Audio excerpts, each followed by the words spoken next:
What if the problem isn't you at work? What if the real issue is the environment? And the fix isn't trying harder to fit in, but building something of your own that actually works for your brain. That's what we're going to be digging into today. We're going to be looking at whether self-employment may be the better path, one that fits your strengths instead of fighting against them. Here's the straight truth. Most autistic adults aren't out of work because they lack skill or drive. They're shut out or worn out by jobs that have noise, hidden rules, and hiring systems that reward social performance over actual competence. Starting a business isn't a last resort. For many of us, it's been the best fit from the start. A way to work the way we work best. And a bad day in business is better than a good day in a job. I can tell you that for sure. Let's be honest, most jobs aren't built for brains like ours. They say they want smart problem solvers, and then they stick you in an open office full of noise, lights that hum, and people that tell you that team building is actually more fun than getting work done. Interviews are even worse. They don't measure if you can actually do the job. They measure how comfortable you are with the interviewer and how comfortable you make them feel. If you struggle with eye contact or small talk, you're always marked down before you even answer their questions. And then there's the schedule. 9 to 5 sounds fair until you realize that your best focus is at midnight or 10 a.m. after a noisy commute and a fake smile to everybody when you walk in the room. Add in office politics, random urgent tasks, and no quiet space to recover, and you've got burnout on repeat. I'm not saying quit work. I've had a few jobs that I've really liked over my time, but I realized that I didn't fit in. I've done a trade, but that was hard. I went back to university and became a teacher. And I taught for quite a few years, which I loved, but eventually I walked away and started my own business. I still love to teach, but I work with people who want to be taught how to do business online, and I love it. It's not just about lacking skill, it's about the system that's designed. It's about the system that isn't designed for how we think or work best. So when people say, you just need to try harder, they're missing the point entirely. The truth is, you don't need to fit into a broken system. You can build one that suits you. Let me ask you a couple of questions. If you remove the parts of work that melt you, what would remain that you're great at? What one service could you deliver well without even a single live call to a real person? Which rule from your last job made no sense? And how will your business fix that rule? So why do businesses fit the autistic brain? Well, first of all, you have control. You have control of the room, the light, the sound, and the pace. You have control over everything, and that is the best bit about being in business. It can also be the worst bit because you are in control, so you're in charge. But it's one of the things I love. I can choose what I do and do it my way, and I know it's the best way to do it because I've perfected it by all the years I've put into it. I don't have someone else telling me that I should be doing differently. You get to work at best hours. In other words, if you want to work at 10 a.m. in the morning or 10 p.m. at night, that's entirely up to you. You work your hours. You get rid of office politics and you keep nice clear plans and you have expectations of yourself that you follow instead. You can pick your clients who value outcomes and not just small talk. I don't talk to my clients every day. I normally meet with them once a month, and I really enjoy that once a month. But they don't need to talk to me all the time, and I don't need to talk to them. And I can sit here in my office by myself in peace and quiet, and I like it that way. Let me ask you, if you could design your ideal workday, what would you change first? Think about that, as being in business allows you to change anything that you want because it's your business. Now, if you do the wrong thing, you'll find out quick. If you do the right thing, well, you'll see the benefits of that. If these ideas make you stop and think, hit subscribe now so you don't miss out on what's coming next. Each week, we'll talk about how autistic entrepreneurs can build businesses that actually work for them. No masks, no burnouts, just practical ways to turn your strengths into income. Stick around because this might be the shift that you've been waiting for. So what strengths win for you when you're in business? Well, the first one is hyperfocus. You can hyperfocus on deep work and on quality that stands out. You don't get caught up in all the little things that need to be done. You can sit down, concentrate, and get work done without people interrupting you with stupid questions all the time. Pattern spotting is really useful because it's great for building systems, seeing errors, and spotting market gaps. For me, it's a major part of what I do. I solve problems for my clients, and I love it. I look for the patterns, I see where the issues lie in their businesses, and I help them fix that. You can use detail and logic for coding, dealing with data, working with docs, and setting up precise services. You got consistency for trust and repeat work. I love consistency because I know what I'm going to be doing on a month-to-month basis. Your reliability is your brand. Sell the plan and then stick to the plan. Be reliable, which is a great thing for me, and you will continue to get clients and grow your business. So how do you make it real? With some simple steps to get started. First of all, let's talk about your minimum viable service. You need one clear problem, one offer, and one way to deliver it. You don't need 1,000 solutions to things. You need just one problem you solve and one good way to solve it. And you probably have worked out the best way to solve it. There might be 1,000 ways on the market, but I know my way works. And that's one of the reasons why I've been so successful over the years. Secondly, you can start with quiet selling. Start with written proposals, sending out samples and proof without all the talking. You can use email. You can meet people in person, of course. I love networking, but it's one of those things that you don't have to do. You can sync your rules up so that they fit with your personality and skills. Email first, calls only with an agenda. So you send people an email, you set up the calls, you make sure you've got an agenda, and then you follow the agenda. So you have control over things. You don't just let it flow freely. It gives you that understanding of what's going to happen. You can have a bad day plan. I always have one of these. Pre-write a script of what you're going to do on bad days. Sometimes you can do things like building in buffers into deadlines and have recovery blocks in your calendar. There's so many ways that you can, when you're working for yourself, deal with the stress of being on the spectrum. So what are some systems that you can put in place when you're in business to lower your stress levels? The first of all is to get yourself a client fit scorecard. And this is a scorecard with red flags and green flags. These are things you like about people and things you don't like about people. And when it comes to red flags, just don't ignore them. You'll have clients that you don't like working with, and you'll discover what sort of client that is as you go forward. When you discover those clients, sack them and never take on another client like them. It's the biggest mistake you can do. You will take on some clients that you don't like. That's part of the learning process of being in business. You make these mistakes, but make a note of those red flags, those things that you didn't like, so that when you see them happen again, you can stop it early. Or if you see it in the clients when you're talking with them or interviewing them, you can actually cut that off and actually, turn down that client, because you don't have to take clients on. One of the biggest mistakes I've made, and I know everybody makes it when they're in business, is they take on clients for the money. We all have to take on clients for money. I understand that. But sometimes you take on clients because they throw a lot of money at you. The problem is often they're the ones that are the real pain in the backside. Just because they throw more money at you does not mean they're going to be good clients. In fact, sometimes they're a hell of a lot worse than your cheapest clients. I know my $10,000 clients are much more painful than my $300 clients in their expectations. And that's not just because they're paying a lot more money. It's just they have unrealistic expectations. You need to find the balance for your business. Create a template stack. If you're going to deal with stress, template things. You got onboarding emails, scope docs, feedback forms, and handover checklists, all these things that you pre-create, or create them as you grow your business and use them every single time.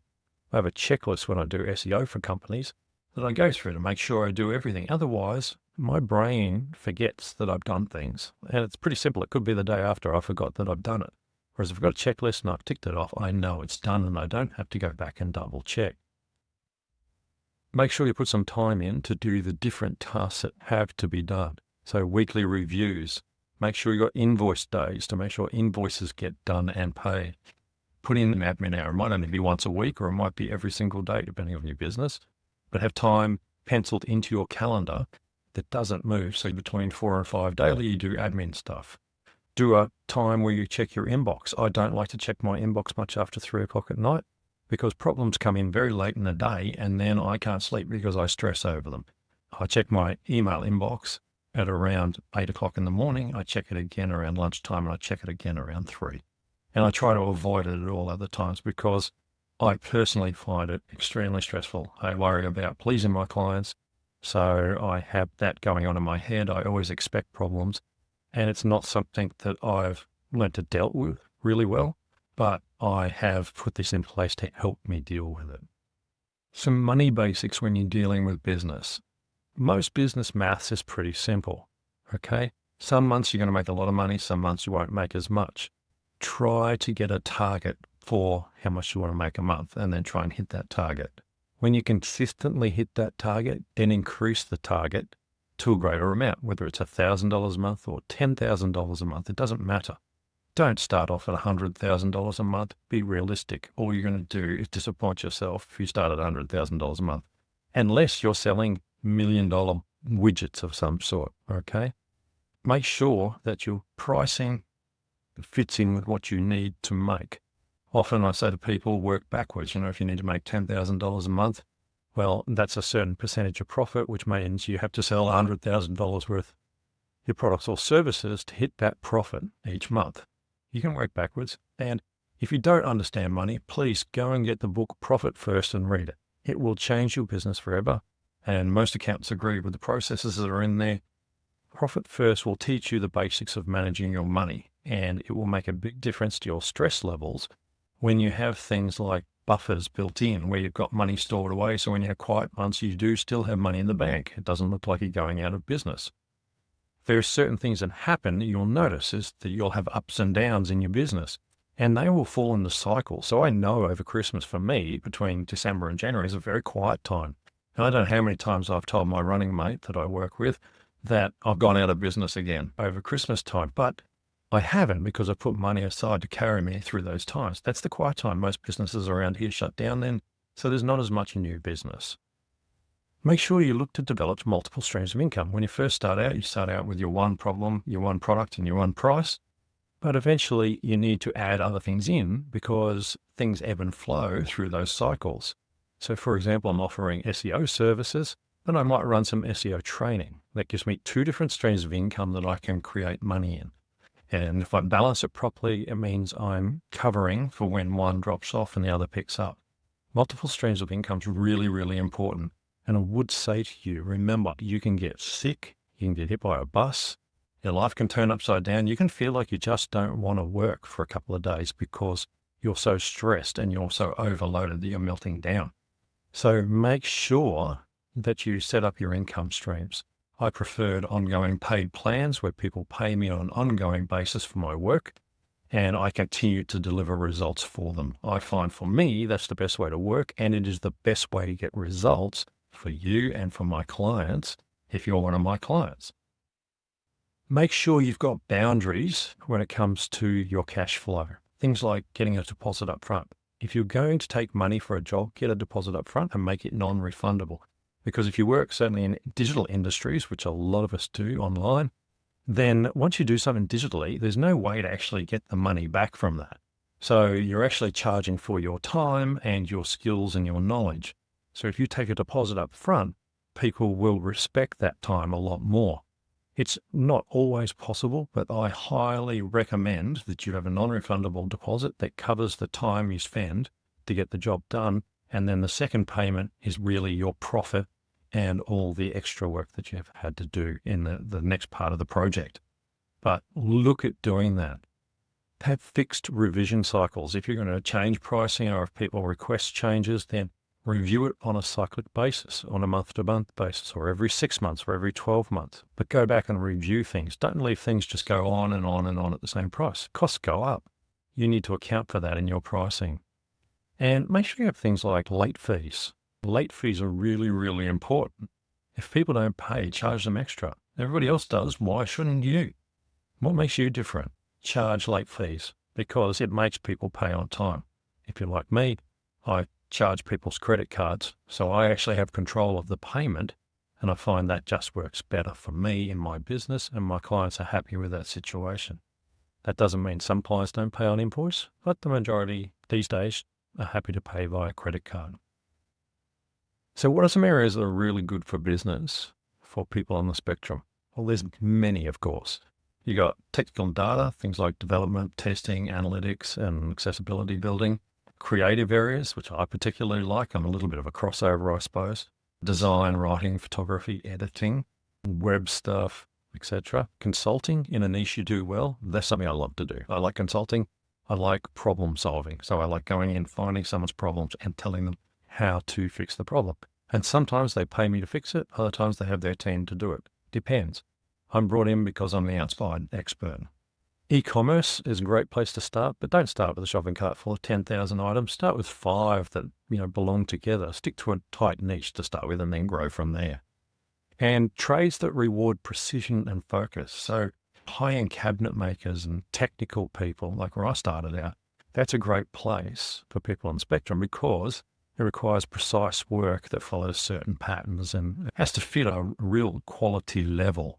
There's lots of other areas. You'll have your area that you love doing that will fit into those realms or into something entirely different, I suspect, because really business is whatever you make it. When you're running a business, you need support, and it's really important. An accountability buddy or a coach who understands what your business is really powerful. I have an accountability buddy. We've been friends for years. He's an entirely different business that he has, but we get together and we talk about our businesses, tell each other what we're trying to achieve. And each time we get back together, we're like, well, how did you go with this? How did you go with that? Accountability buddies are fantastic. Second one, a small peer circle for problem solving and referrals. Now, it doesn't have to be neurodivergent. It can be a small group of other business people. Masterminding is a powerful way to grow your business. And I've really enjoyed it over the years because it gives me a chance to actually spend time with people, learn about their business, help them solve their problems, and then they can give me advice on how I can solve mine. Outsourcing your weak spots early is really important. Personally, I got rid of bookkeeping and accounting as soon as I possibly could because I'm no good at that sort of thing. And if you're no good at that sort of thing, you start to make mistakes and then the government comes looking for you for tax. And suddenly you're in a whole lot of problems. So if you do not do bookkeeping, if you are not good that way, or you don't have time, please outsource that so that you don't have tax problems, have the government chasing after you. It's such a simple thing and it's not expensive, but it's well worth doing not to have the stress of that. That's something that hassles me. It's something that does my brain in, and then I can't concentrate on anything else because I'm so terrified about having big bills come in that I can't afford to pay. When you're setting up a business, you can disclose exactly how you like to do things. And this is really important. It's your call. It's your timing, how you deliver things. When you go through it with a potential client and you tell them, oh, we do this and we do it like this, these are the steps and here's how we did it. And you show them the example, whatever it happens to be. That disclosure is totally up to you. So make sure you do disclose those things because then you get the support of your client because they know what to expect up front. When people understand what you're going to do up front, they can cater for that. If something's going to take a couple of weeks or a couple of months to do, if you tell people that up front, then they expect it to take a couple of months. And if it happens faster, that looks really good for you. But if you don't tell them anything, they're going to start chasing you. So if you want the support of your clients, make sure you include them in discussions. Make sure you set up things so they know what to expect as well. So what are some of the risks and how do you handle them? Irregular income is certainly a risk. In fact, a very powerful risk that's going to shake you to your bones the first couple of times that your income bounce up and down. You need to build a small emergency fund. You need to put money aside. I recommend that over time you build up to $20,000 at least in your company account that's always there in case times get tight. If things go really bad, at least you have some money in there to pay yourself. Now, depending on how big your business is, it could be a much larger amount of money. But you will need that buffer at some stage in your business. If you set retainers where people are charged on a regular basis, that will make a massive difference to your income because every month you charge people. So you have that consistent charging going on every month. Someone week 1, week 2, week 3, week 4, So you got $1,000, $2,000, $3,000, $4,000 coming in automatically every month, and you're able to continue with your work, and you meet with your clients and tell them how you've progressed. Or it really will depend on what your business is. But if you can get retainers, if you can get ongoing paid packaging on your business services, which really makes a big difference to the freedom and your ability to cope with stress and overload. If you've got due dates, make sure you stagger them. Do not have 2 projects starting on the same day, and do not have them finishing on the same day. You will not cope. Spread them out. Just do it in your calendar. Make sure you set some deadlines, but make sure you spread them out so that you've got time to recover in between. And if you're like me, that goes really hard in the last 10 hours, because for some reason that's how my brain works, I can do a week's worth of work in about 3 or 4 hours. Then you need to make sure that you stagger those out so you don't get caught up in them all. You're going to get admin overload if you're not careful. So make sure you template things. Template your forms, template your emails, template your follow-ups. Everything can be templated these days. And using AI, you have such a great opportunity because AI will do the templates for you. You can even talk through your processes as you're doing them, and AI will type it up and give you your checklists and all that. So make sure you've got all those things laid out, because eventually if you want to grow your business, you're going to have to be able to hand off those things to other people. So having those checklists and having those templates done means that they don't actually have to start from scratch or reinvent things, because they can follow exactly what you've set, and that will give you more consistency through your business. Scope creep is an issue. I hate scope creep. When you do something for someone, we call that plan the scope. So it might be to build a website, and the scope is that you'll design it, you will build it, and you will deliver it. And these things will be included in that. And this is when we're going to do all these things. And then what happens is your client comes back to you and goes, oh, actually, we want to add another 5 pages. Well, that's called scope creep, because originally there might have been 3 pages in the website. Now there's 8. Scope creep will eat your profit margins straight away.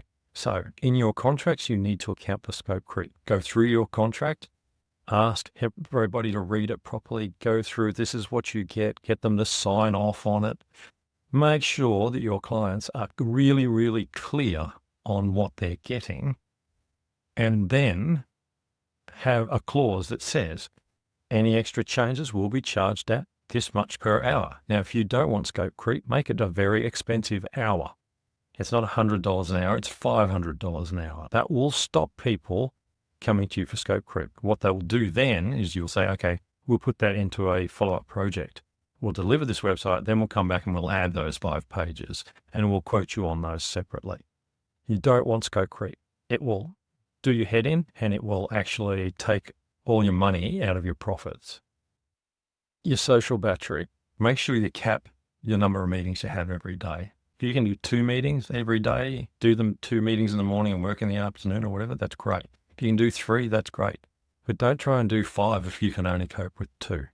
Spread them out over a greater distance. If anything, I was taught very early on, if people have to wait longer to see you, more often than not, it shows them that you're actually busy. So if I ring up today and I talk to someone, they say, come in straight away, I think, oh, they're not too busy. Isn't that funny? Psychologically, that's how we work. Whereas if someone rings up and says, oh, can I talk to you today? And you go, look, no, sorry, I'm flat chat. I can fit you in on Thursday. Well, that looks like you're actually busy. Now, whether you're busy or not, it's irrelevant. But certainly if you're dealing with multiple meetings, you will be busy. So spread them out over greater time to allow yourself times to cool down after them, to get your focus back, to deal with the stress of having to talk to people and all those things. A quick start plan for you. First 30 days, there's a few things you can do. First of all, pick one pain point you can solve and write it down in 1 sentence.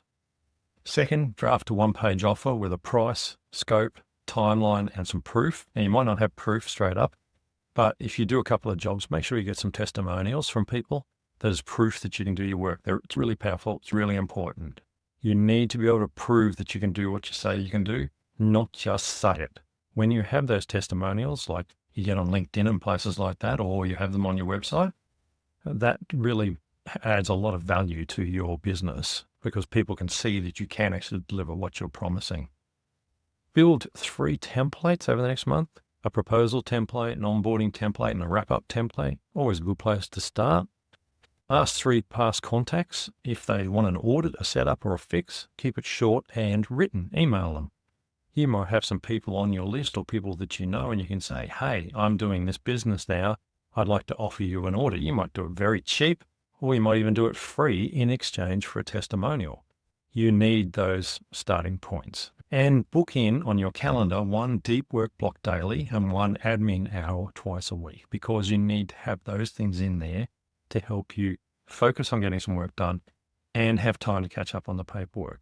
Obviously, you can put in rest times as well if you want to turn your brain off, because, well, that's always important. So if this hits home, don't wait. Write your 1 sentence offers a day and message me the draft.